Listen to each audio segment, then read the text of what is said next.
The Highwayman by Alfred Noyes. The wind was a torrent of darkness among the gusty trees. The moon was a ghostly galleon tossed upon cloudy seas.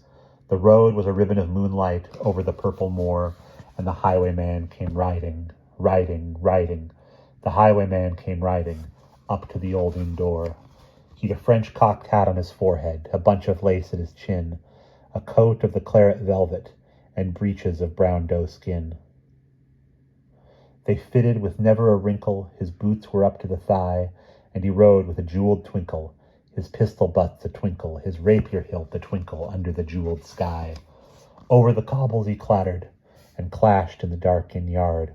He tapped with his whip on the shutters, but all was locked and barred. He whistled a tune to the window, and who should be waiting there but the landlord's black-eyed daughter, Bess, the landlord's daughter, plaiting a dark red love knot into her long black hair. And dark in the dark old inn yard, a stable wicket creaked, where Tim the ostler listened. His face was white and peaked, his eyes were hollows of madness, his hair like moldy hay, but he loved the landlord's daughter, the landlord's red-lipped daughter. Dumb as a dog he listened, and he heard the robbers say, "One kiss, my bonny sweetheart, I'm after a prize tonight. But I shall be back with the yellow gold before the morning light. Yet if they press me sharply and harry me through the day, then look for me by moonlight, watch for me by moonlight. I'll come to thee by moonlight, though hell should bar the way." He rose upright in the stirrups. He scarce could reach her hand, but she loosened her hair in the casement, his face burnt like a brand. As the black cascade of perfume came tumbling over his breast, he kissed its waves in the moonlight. Oh, sweet black waves in the moonlight. Then he tugged at his rein in the moonlight and galloped away to the west. He did not come in the dawning. He did not come at noon.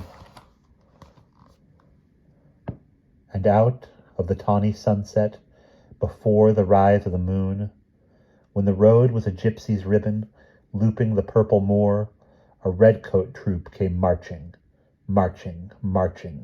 King George's men came marching up to the old inn door. They said no word to the landlord, they drank his ale instead, but they gagged his daughter and bound her to the foot of her narrow bed. Two of them knelt at her casement, with muskets at their side. There was death at every window, and hell at one dark window, for Bess could see through her casement the road that he would ride. They had her tied up to attention with many a sniggering jest. They had bound a musket beside her with a muzzle beneath her breast. "Now keep good watch," they kissed her. She heard the doomed man say, "Look for me by moonlight, watch for me by moonlight. I'll come to thee by moonlight, though hell should bar the way." She twisted her hands behind her, but all the knots held good. She writhed her hands till her fingers were wet with sweat and blood. They stretched and strained in the darkness, and the hours crawled by like years, till now on the stroke of midnight, cold on the stroke of midnight, the tip of one finger touched it. The trigger, at last, was hers. The tip of one finger touched it. She strove no more for the rest. Up she stood at attention, with the nuzzle beneath her breast. She would not risk their hearing.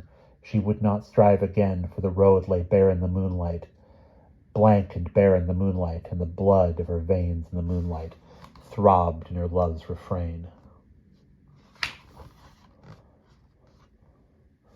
Plot, plot, plot, plot. Had they heard it? The horse hooves ringing clear.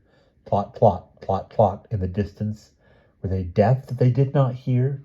Down the ribbon of moonlight, over the brow of the hill, the highwayman came riding. The redcoats looked to their priming. She stood up straight and still. Plot, plot in the frosty silence. Plot, plot in the echoing night. Nearer he came and nearer.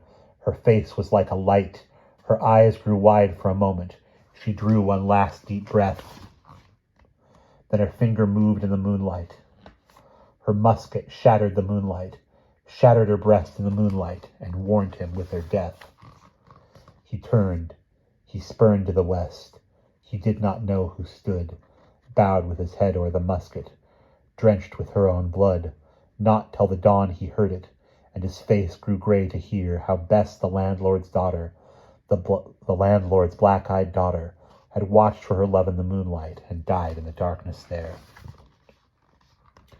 Back he spurred like a madman, shouting a curse to the sky, with the white road smoking behind him and his rapier brandished high. Blood red were his spurs in the golden noon, wine red was his velvet coat. When they shot him down on the highway, down like a dog on the highway, and he lay in his blood on the highway with a bunch of lace in his throat. And still of a winter's night they say, when the wind is in the trees, when the moon is a ghostly galleon tossed upon cloudy seas, when the road is a ribbon of moonlight over the purple moor, a highwayman comes riding, riding, riding. A highwayman comes riding up to the old inn door. Over the cobbles he clatters and clangs in the dark inn yard. He taps with his whip on the shutters, but all is locked and barred. He whistles a tune to the window, and who should be waiting there but the landlord's black-eyed daughter, Bess, the landlord's daughter, plaiting a dark red love knot into her long black hair.